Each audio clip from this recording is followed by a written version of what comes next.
Jadi baik, selamat sore untuk kita semua. Perkenalkan, nama saya Alfiana, NPM 28 dari Pendidikan Ekonomi. Di sini saya akan menjelaskan UAS mata kuliah Ekonomi Internasional. Adapun UASnya yaitu menganalisis keberadaan salah satu perusahaan multinasional di Indonesia, yaitu perusahaan KFC. Profil perusahaan tersebut, di mana KFC adalah jaringan restoran cepat saji Amerika yang berkantor pusat di Louisville, di mana Kentucky, yang berspesialisasi dalam ayam goreng ini adalah jaringan restoran terbesar kedua di dunia setelah McDonald dengan 22,621 lokasi secara global di 150 negara pada tahun 2019. Pendirinya yaitu Herlan Sanders dan PT Harman. CEO Samir Sabri sampai kemarin tanggal 1 Januari 2022. Didirikan pada tanggal 24 September 1952, Narlet Corbin, Kentucky, Amerika.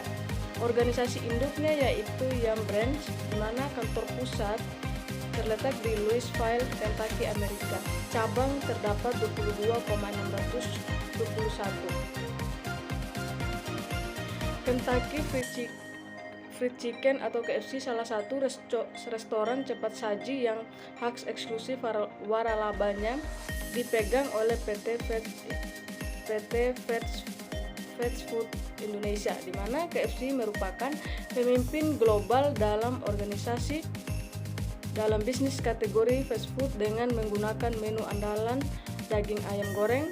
Selain menawarkan produk ayam goreng, KFC juga memenuhi selera konsumen dengan menu pilihan lain seperti nasi, perkedel, kentang goreng, spaghetti, krim, sup, twister, dan burger, serta menawarkan produk-produk baru seperti combo double, di mana kolonel yakini dan yang lainnya juga. KFC memspesialisasikan perusahaannya pada menu ayam goreng dan memposisikan dirinya sebagai jagonya ayam, dengan target pasar keluarga segala usia dan segmentasinya pasar yang dibidik adalah anak-anak usia 6-15 tahun dengan remaja 16-25 tahun. Strategi pemasaran KFC ini dengan memberikan inovasi baru pada setiap hal untuk kemajuan produknya yang ditujukan dan untuk memberikan kepuasan kepada konsumen.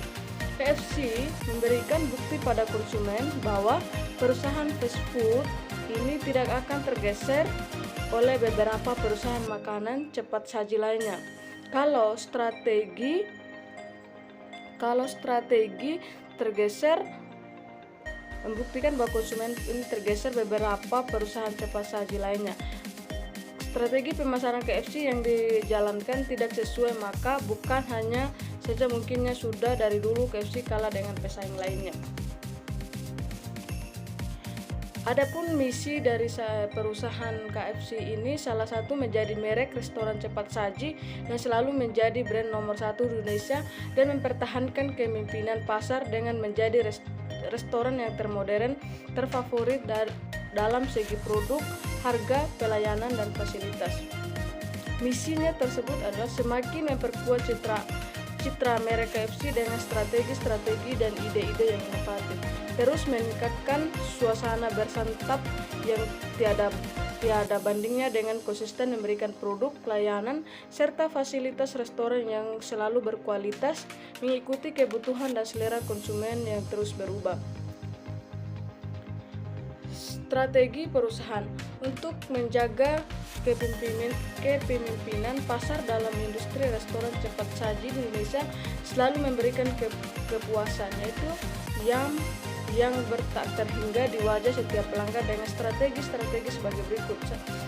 Itu mengembangkan dan menanamkan budaya yang mendalam kuat di dalam organisasi, di setiap karyawan memberikan perbedaan dan berinovasi dan selalu berpikir di luar kebiasaan. Yang kedua, membangun pola pikir yang berorientasi pada customer and sales mania dengan kesadaran tinggi untuk memberikan kepuasan terhadap pelanggan melebihi dari yang diharapkan dan memberikan perbedaan merek KFC yang sangat kompetitif dengan berbagai ide strategi yang inovatif. mengembangkan kesinambungan dalam sumber daya manusia dalam proses yang berfokus sepenuhnya pada pengembangan kompetensi dan kemampuan, mempertahankan konsisten dan pencapaian prestasi yang terbaik. Kebijakan pemerintah terhadap perusahaan multinasional.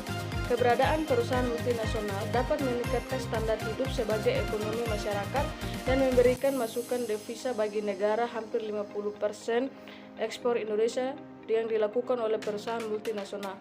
Walaupun di sisi lain, keberadaan perusahaan multinasional ini menimbulkan banyak kerugian dan mengubah negara-negara memberikan wadah bagi perusahaan multinasional tersebut dan untuk mendapatkan pangsa pasar. Namun di satu sisi negara akan memberikan regulasi yang mengikat sehingga perusahaan-perusahaan multinasional tersebut bersaing dalam serangkaian aturan regulasi yang mengikat. Perusahaan multinasional dapat memaksa atau mengkonstruksi jalan pikirannya konsumen, tetapi hanya negara yang memiliki kuasa kontrol konsumen loyal negara memiliki kuasa kontrol atas teritori di mana perusahaan dapat menciptakan konstruksi pikiran bagi konsumen loyal mereka untuk setia pada jalur pemasaran yang dibawa, tetapi kontrol penuhnya berada di tangan negara. Perusahaan multinasional seharusnya menjadi salah satu bagian penting bagi pendapatan perekonomian di Indonesia, dikarenakan perusahaan multinasional menjadi suatu ladang pendapatan perekonomian yang disendirinya banyak mendapatkan pekerjaan melalui lapangan kerja yang diciptakan oleh perusahaan multinasional, sehingga yang akan menaikkan taraf perekonomian. Dengan demikian dapat dikatakan perusahaan multinasional memiliki peran yang cukup baik dalam perekonomian di Indonesia.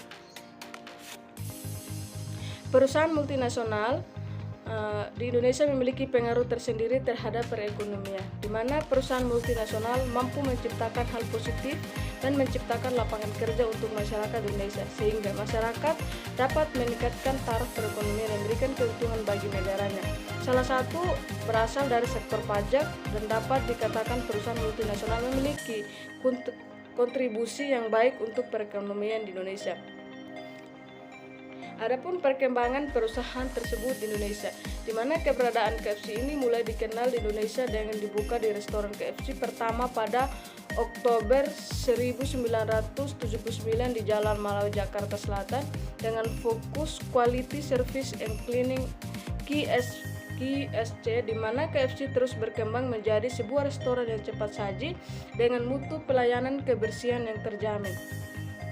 Keberhasilan para restoran pertama diikuti dan pembukaan restoran KFC di kota-kota terbesar lainnya. Dalam perkembangan KFC Indonesia, kepemilikan saham PT Fast Food Indonesia (TBK) beberapa kali berpindah tangan. Pada bulan Maret 1990, grup Galail menjual 45% saham perseroan kepada Salim Group, di mana perseroan yang diberikan untuk supliense atas nama PT Galail Dewata dan PT Galail Indotim, PT Galail Lampung dan PT Scorpio pada tahun 1993. Nah, bisa dilihat di mana penghargaan oleh PT Gal pertama 40% dan PT Mega Arjah anak perusahaan Salim Group 35%, sedangkan sisa saham sumber Jakarta sebesar 21% terdaftar atas hak kepemilikan publik 20% dan koperasi karyawan PT Fast Food di Indonesia. Bisa dilihat di PPT saya.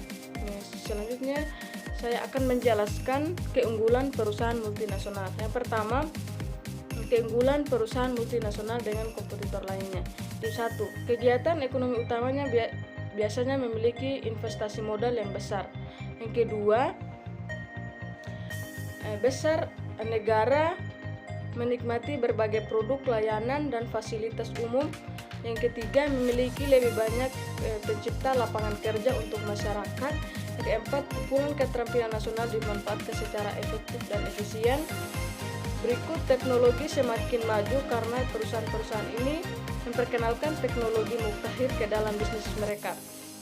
Berikut tuntutan dan pelatihan ulang dan kemajuan dalam pendidikan rakyat mutlak yang diperlukan.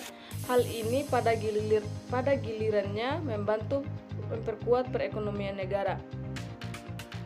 Berikut meningkatkan taraf hidup masyarakat. Selanjutnya memperkuat persahabatan antara negara dalam perdagangan, yaitu hubungan internasional. Neraca pembayaran negara dalam perdagangan akan membaik.